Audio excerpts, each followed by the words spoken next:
This is Tall Tale TV, your podcast for sci-fi and fantasy short stories.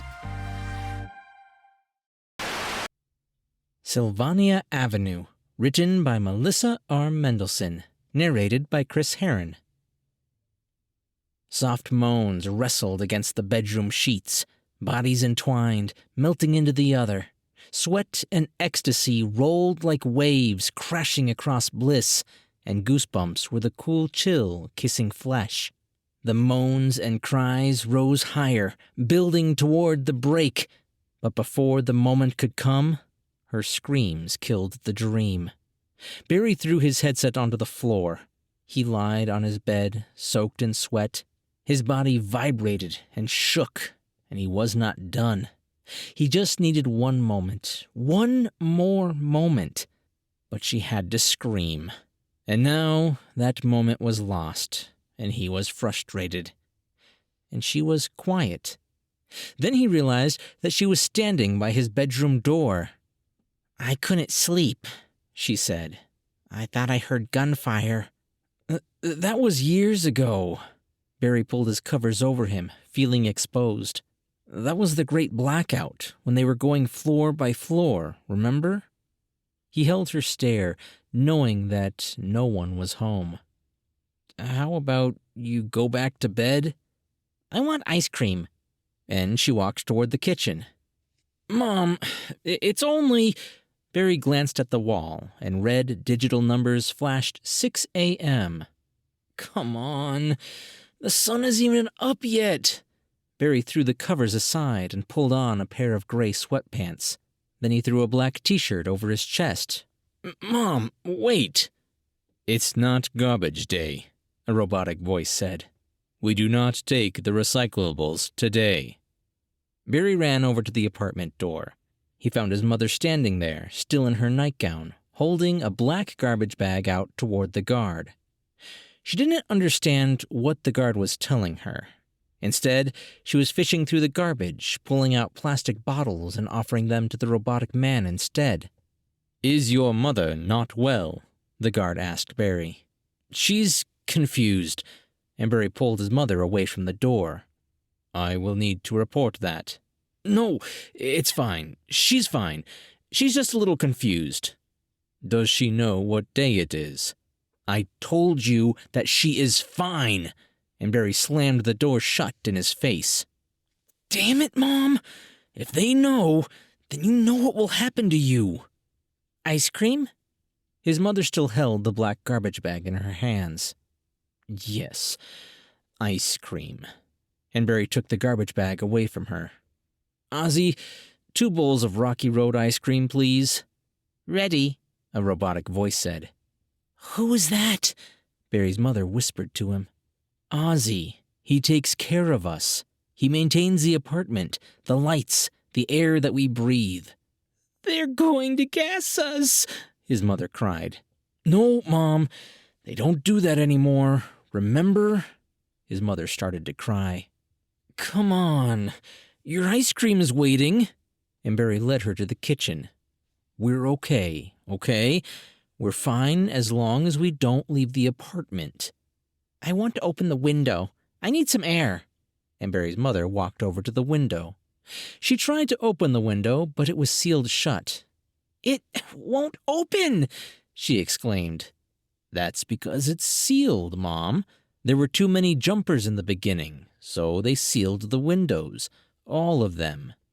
Barry glanced at the window. He hated looking outside.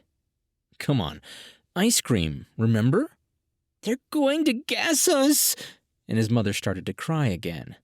"No, Mom, they're not. They'll leave us alone until we burn." And Barry's mother wiped her tears aside. "Like your father, like your sister. We have to be good dogs." "We are not dogs." And Barry finally got his mother to sit down at the kitchen table and eat her ice cream. "We are human." But Barry could not find the appetite to eat his food. "They don't see us as human," his mother snarled. "And this is their humane way of keeping us under their guns. I hate it. I don't even know who our neighbors are anymore." That's because they don't let us outside these apartments. We have to stay inside, whether we like it or not." He watched his mother finish her ice cream, and then he gave her his bowl. "You're not going back to bed, are you?" He watched his mother shake her head. "Well, I need a shower." He glanced over at the apartment door. "You can't go outside, Mom. They can't know." "They'll find out. Don't you think that they are watching us now? They're always watching, waiting to bring us down to the basement." Barry flinched at that word. Basement.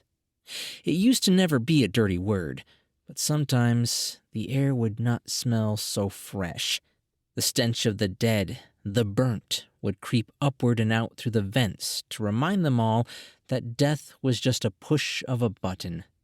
The floors above were limbo, waiting to descend downward into the harsh reality because they won, and this was their humane way until the end.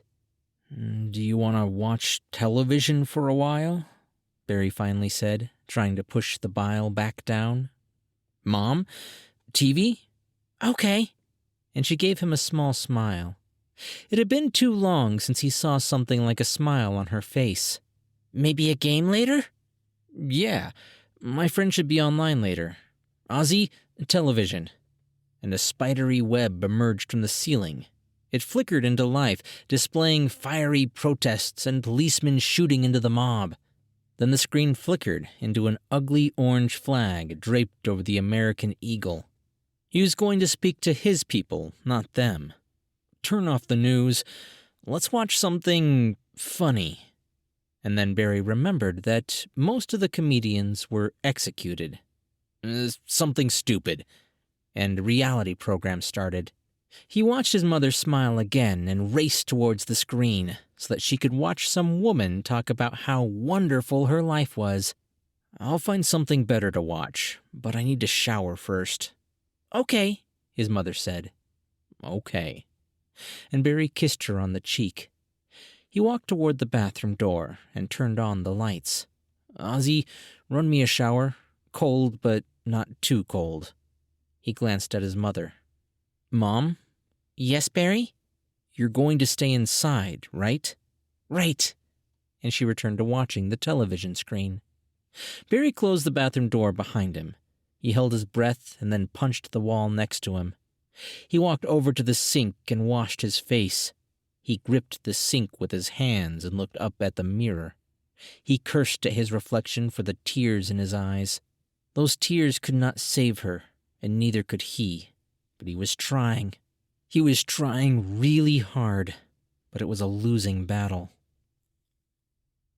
"Okay, Mom, let's play a game." Barry stepped outside the bathroom. He felt better and clean. He looked toward the television screen to see some other woman talking about how fancy her nails were and how expensive the jewelry was. His mother was nowhere to be seen, but the apartment door was closed. "Mom?"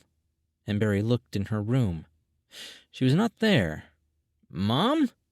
She was not in his room, or the kitchen, or the family room. There was nowhere else for her to go. "Mom!" Barry looked at the apartment door, and then realized that one of the kitchen knives was gone. "Shit!" And he hurried outside. "You're free! You're free!" Barry heard his mother scream as she banged on the apartment doors. "Come out! You're safe now!" Barry looked at the dead guard slumped against the wall outside his apartment. The kitchen knife was lunged into his chest. He didn't think his mother was that strong anymore, but somehow she'd killed the guard.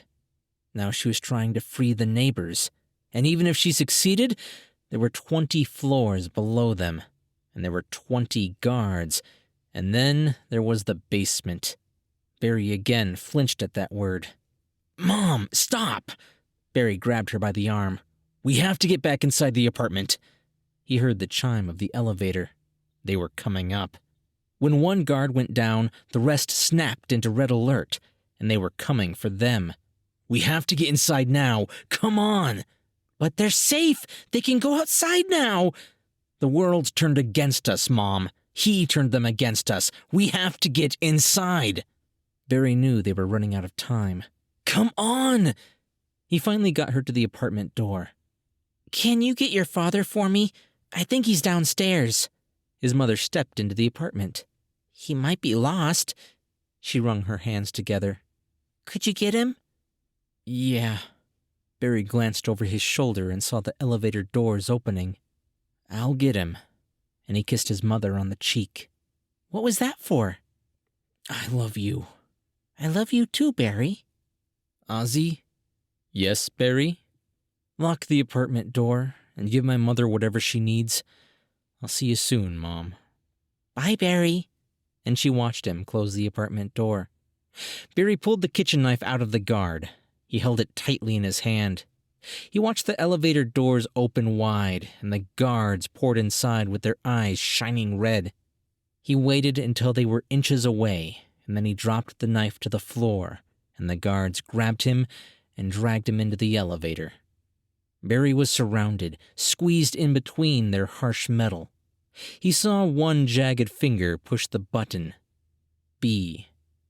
He looked up at the top of the elevator, but unless he had superpowers, he was not going to escape. Instead, he looked down at his feet, and he could feel the heat. He could hear the screams, but he wouldn't scream. He wouldn't show defeat. When the elevator doors opened, he wouldn't struggle. He stepped forward, and even the guards were surprised. And they were machine. And they followed him down the red mile to the boiler doors. And the smell of the dead, the burnt, greeted him. At least, Barry would finally see his father and sister again.